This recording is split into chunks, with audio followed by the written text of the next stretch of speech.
સરલ સ્વભાવ ન મન કુટિલાય.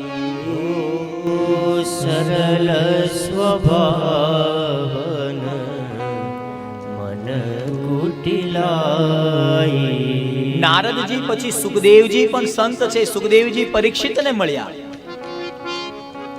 પરીક્ષિતને શ્રાપ આપ્યો. શૃંગી ઋષિનો શ્રાપ હતો કે 7 દિવસની અંદર તને તક્ષક નાગ કરડશે અને તારું મૃત્યુ થશે. તો ત્યારે સુખદેવજી મહારાજ પરીક્ષિતને કથા સંભળાવવા માટે આવ્યા.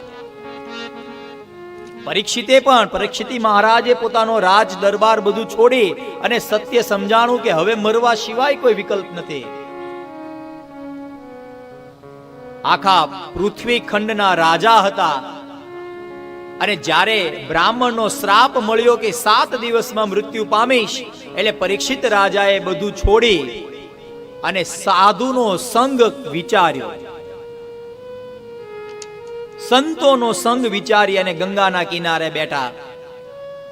અને પછી એમને પૂછ્યું કે હવે મૃત્યુ નજીક છે, શું કરીશું?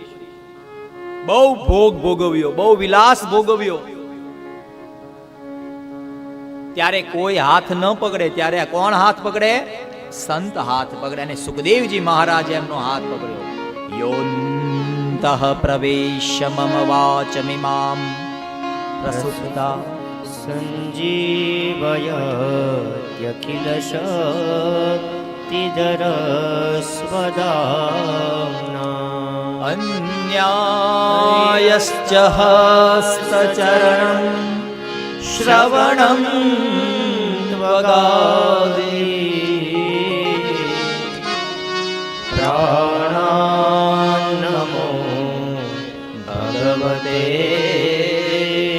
પુરુષાય તુભ્યં. ધ્રુવ નાના બાળકને જ્યારે ભગવાન સામે ઉભા રહે ત્યારે શું સ્તુતિ કરવી એ વર્ણન. અને સુખદેવજી મહારાજ જ્યારે પરીક્ષિત, સુખદેવજી પણ સંત છે,